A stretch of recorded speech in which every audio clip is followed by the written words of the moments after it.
Ouais, fallait que ça retombe un peu, ça je le craignais, hein. 3 bons épisodes à la suite, ça pouvait pas durer.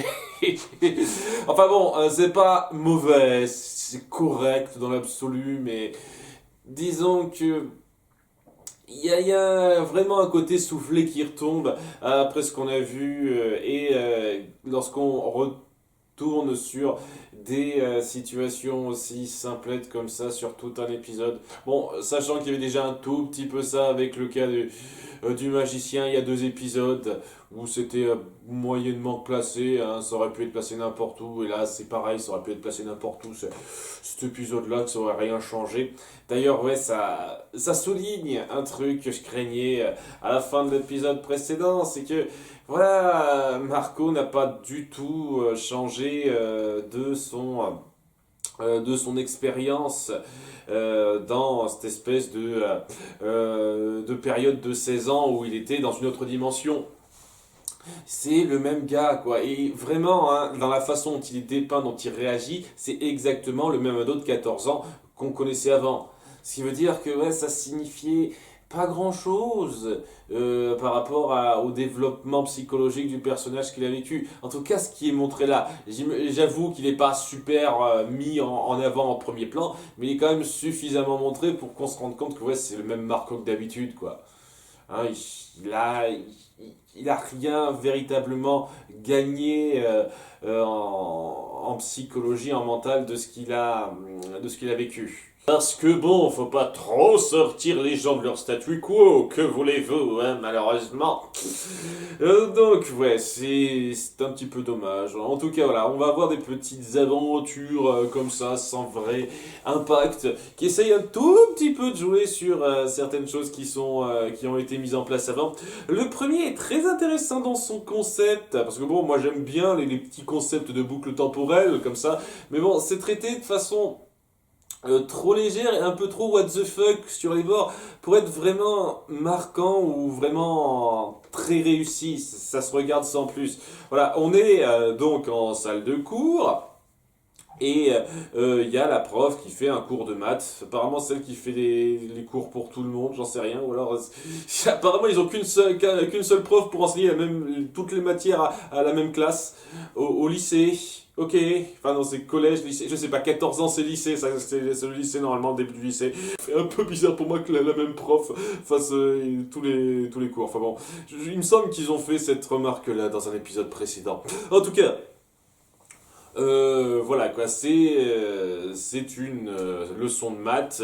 Tout le monde se fait un peu chier sauf Marco. Il y a Jana qui fait une blague à Star, très puérile mais ça la fait rigoler. C'est autour pourquoi le poulet a traversé la rue. Hein, les blagues typiques de ce genre-là, quoi. Elle se marre de façon super brillante au début, ce qui a fait remarquer et ce qui amène donc la prof à la mettre au tableau pour résoudre un problème de maths. Et au début, elle y va en mode YOLO, rien à foutre, donc je fais un dessin au lieu de vraiment réfléchir au problème. Et lorsque sa prof insiste pour lui faire résoudre ce problème de maths, elle se dit ok merde, je vais pas m'emmerder avec ça, je sais pas le faire. Donc voilà, j'essaye avec ma baguette de faire un sort. Et via une réaction cosmico-truc-muche, qui honnêtement essaiera d'être un peu expliqué, mais c'est du gros n'importe quoi pour moi, elle se retrouvera bloquée dans une boucle temporelle très courte, hein, d'une minute à peine, hein, où Jana changera de chapeau et dira des phrases différentes. Pareil pour Marco, donc on l'invitera toujours à faire le problème de maths et elle voudra à tout prix s'esquiver. Elle perdra de plus en plus pied, elle paniquera de plus en plus, elle en aura marre.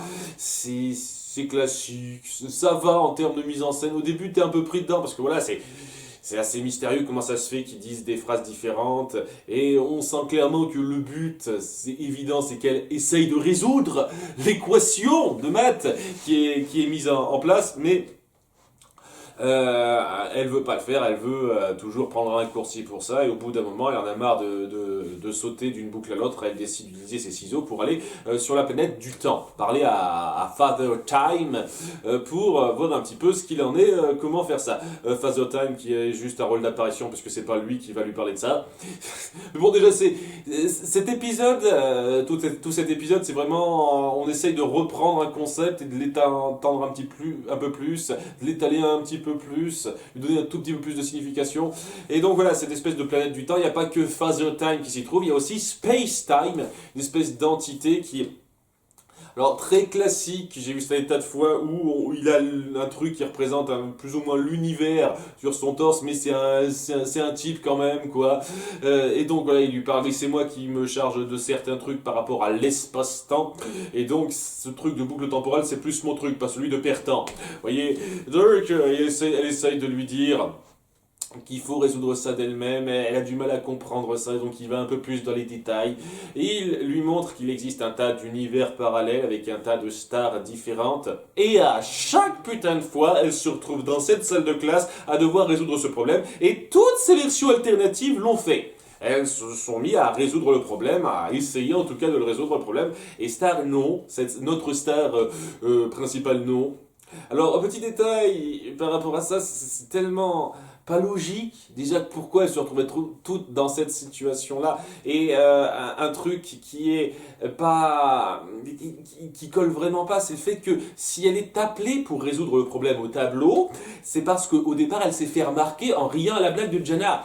Si elle ne rit pas à la blague de Jana, ou si elle pouffe à peine sans faire de bruit, je pense qu'elle ne sera pas appelée au tableau. Et donc, elle n'aura pas à faire le problème. Et où est le souci de pas faire ce truc-là? C'est une connerie qu'on met en place n'importe comment, quoi. Genre, oh, il y a une espèce de faille dans le continuum espace-temps. Si tu résous pas ce problème comme tous tes alter-ego, alors qu'il y a des tonnes de situations qui feraient qu'elle serait pas dans cette situation-là à régler le problème. Il y a même une star totalement transformée en créature papillon, là, qui est restée sur ça à sa puberté, quoi. Donc, cette créature-là, on avait vu cette star-là, qui a été pas super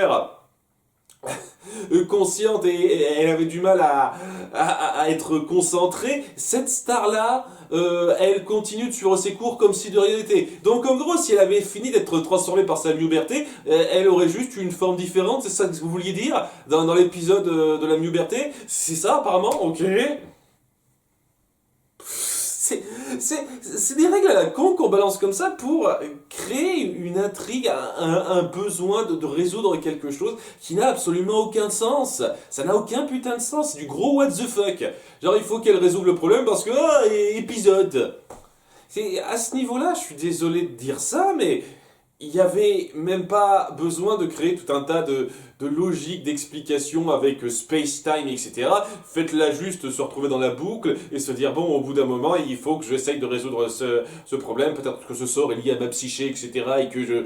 Et qu'il y a une partie de moi qui veut essayer de bien faire les choses moi-même. Pas cette connerie de multi-univers où c'est la seule qui fait pas un truc anodin, je suis désolé. C'est de la merde, quoi. C'est complètement ridicule comme explication, hein.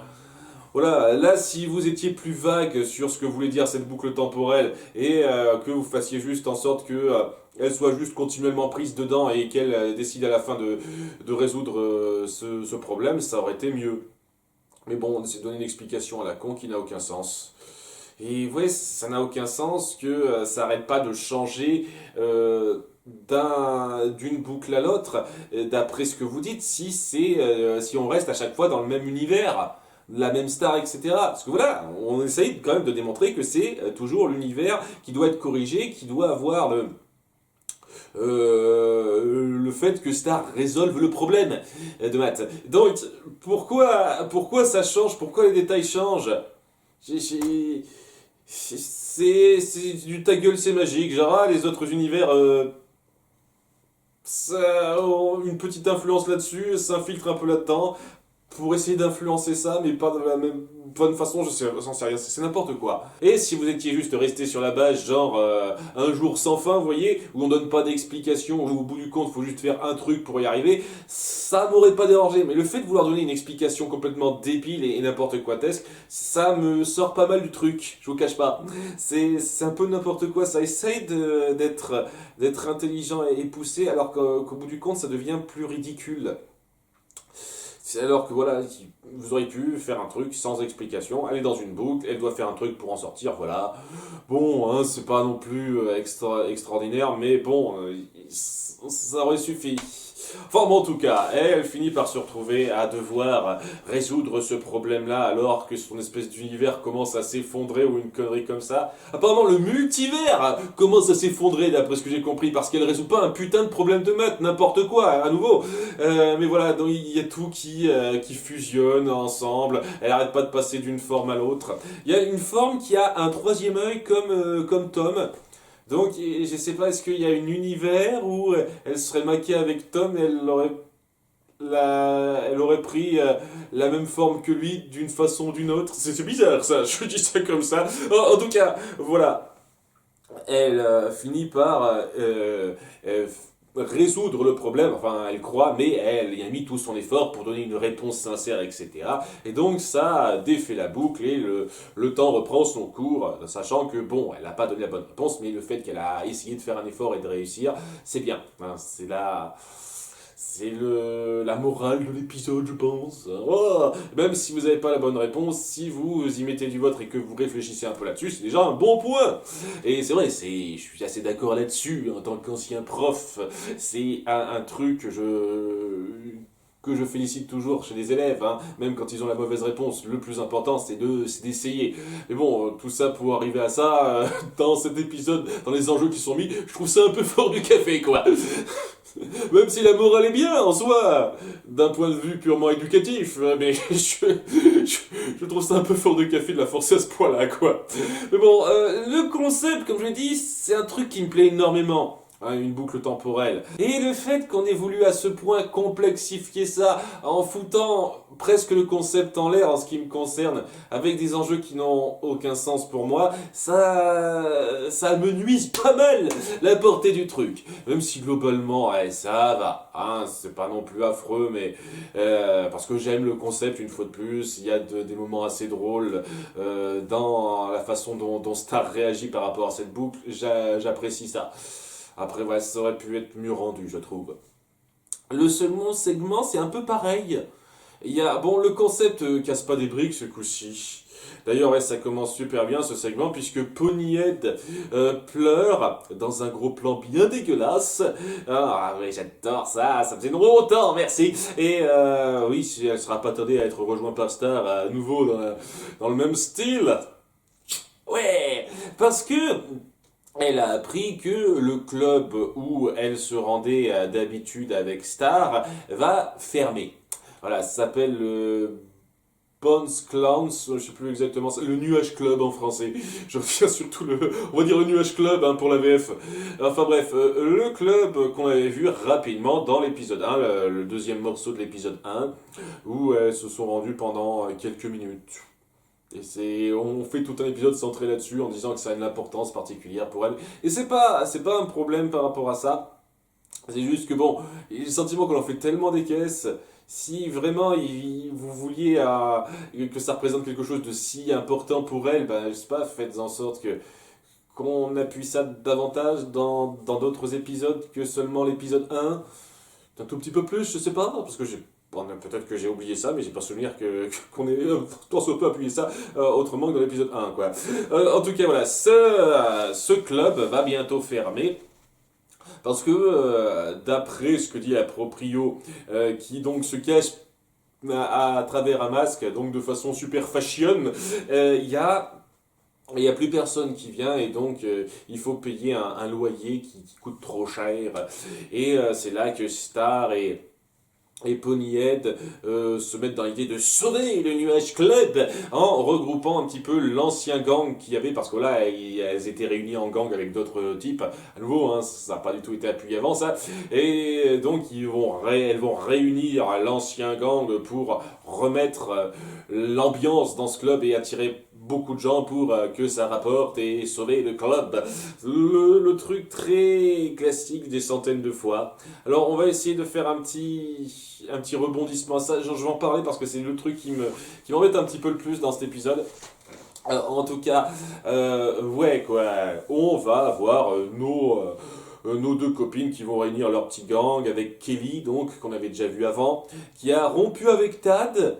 Mais j'ai le sentiment que ça a l'air d'être une situation un peu récurrente. Ils rompent, ils se remettent ensemble, d'après ce qui sera dit à la fin. Oui, parce que bon, allez, je saute rapidement ça. À la fin, on verra Tad qui viendra au club pour renouer avec Kaylee, quoi.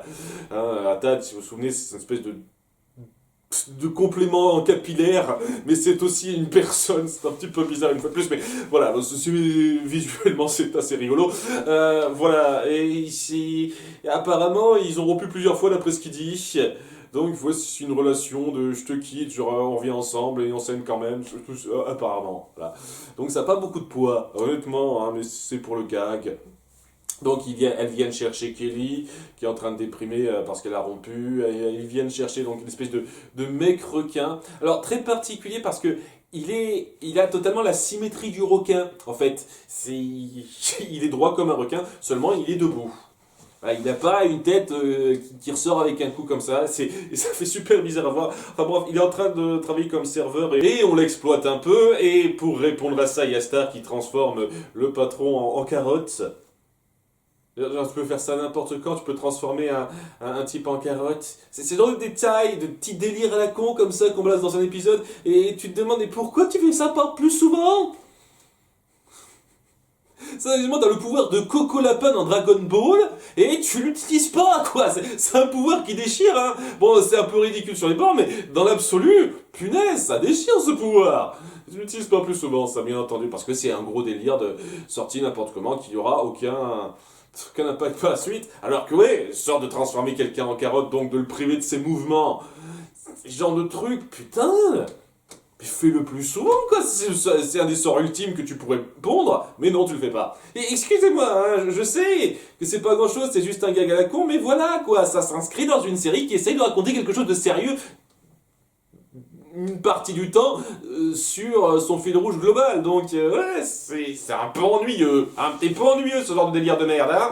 Enfin bon, quoi, ouais, apparemment, il se fait bouffer par les autres gars lapins du coin. Donc, ouais, il vient plus ou moins de buter un type, Star, comme ça. Ok, très bien. Donc, ils ont récupéré le requin. Il y a aussi une autre personne, une fille, je crois, qui est un peu bizarre dans la façon dont c'est présenté. À nouveau, c'est inventif. Hein, je vais pas le nier une seconde, c'est très inventif, mais je saurais même pas vous décrire ce truc. Voilà, hein, si vous avez vu l'épisode, dites-moi comment vous décririez ça, moi je sais pas comment décrire ce truc. Hein, voilà. En tout cas, le gang est réuni pour remettre l'ambiance dans le club, et là c'est le gros montage où ils se jettent à corps perdu pour danser sur le dance floor comme des dingues, et ça attire de plus en plus de monde, le club connaît de plus en plus de succès, l'argent vient de plus en plus, on a de quoi sauver le club. Alors je vous fais ça rapidement, mais ça représente plusieurs minutes, hein. C'est plutôt bien fait dans l'absolu en termes de montage, et au bout du compte ils ont suffisamment d'argent pour sauver ça. Il y a la gérante qui dit ah il manque 650 $. Oh, mais comme par hasard, c'est toujours la quantité d'argent que j'ai sur moi. Et t'as Marco, t'économises combien, mec? Si t'as toujours 650 $ sur toi, et que t'es toujours prêt à dépenser comme ça, parce que bordel de merde, quoi. C'est genre la troisième fois que tu fais ça, quoi. Presque 2000 $ que t'as dépensé avec ce genre de merde, quoi.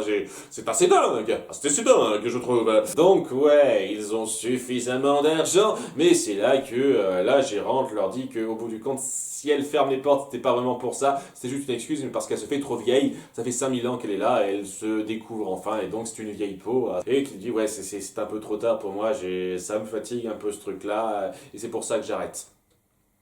Mais merci d'avoir fait une super soirée pour la dernière fois. Au revoir. Et ça se termine là, hein. Tout le monde part dans son coin et ils font une dernière photo commémorative avec la machine à photographier qu'il y avait dans le coin qu'on avait déjà vu dans l'épisode 1. Et voilà, c'est histoire de dire qu'on passe à autre chose et tout et tout. Et c'est là que je vois un potentiel un peu gâché là-dedans. Parce que ça allait, c'était à peu près correct là aussi. C'est que vous auriez pu totalement inverser l'ordre des choses. Cette révélation à la con, comme quoi ça fait trop longtemps qu'elle bosse et qu'elle veut plus poursuivre son club. Déjà, je vois pas pourquoi elle tenait particulièrement à le cacher, pourquoi elle a créé une excuse à la con en parlant d'un loyer trop cher à payer. J'imagine que c'est pour sauver les apparences, pas faire croire qu'elle était vieille aux autres, j'imagine. Enfin bon, ça aurait été tellement plus fort si elle avait avoué ça dès le début. Si, dès le départ, elle avait dit, ouais, le club va fermer quoi qu'il arrive, parce que je suis trop vieille pour ça et ça va se terminer là-dessus quoi, plus qu'une soirée et après ben je remballe tout. Et que pour cette dernière soirée, plutôt que de se dire on va sauver le club, on va réunir les fonds, nos héroïnes se disent juste et si cette dernière soirée on la rendait mémorable, on en faisait une des plus grandes soirées du club de toute son existence, en invitant les anciens camarades, en faisant la teuf à fond, en créant l'ambiance, en amenant le plus de gens possible. Vous imaginez pas à quel point ça aurait été beaucoup plus fort. Je vous jure, j'aurais pu avoir peut-être même la larme à l'œil en voyant tous ces gens s'amuser en sachant que c'était la fin, quoi. Se dire, ouais, on vit une dernière soirée ici et on la rend mémorable, quoi. On s'amuse, on n'y pense plus. Ça aurait pu être émouvant et touchant, en plus de partir sur certains délires, et ça aurait été beaucoup plus fort si vous aviez inversé ça. Si vous aviez fait cette révélation comme quoi elle allait fermer quoi qu'il arrive. Et que cette dernière soirée, c'était histoire de faire une dernière salve d'adieu. Ça aurait été 1000 fois plus fort. Et vous aurez pu garder à peu de choses près les mêmes gags, les mêmes délires.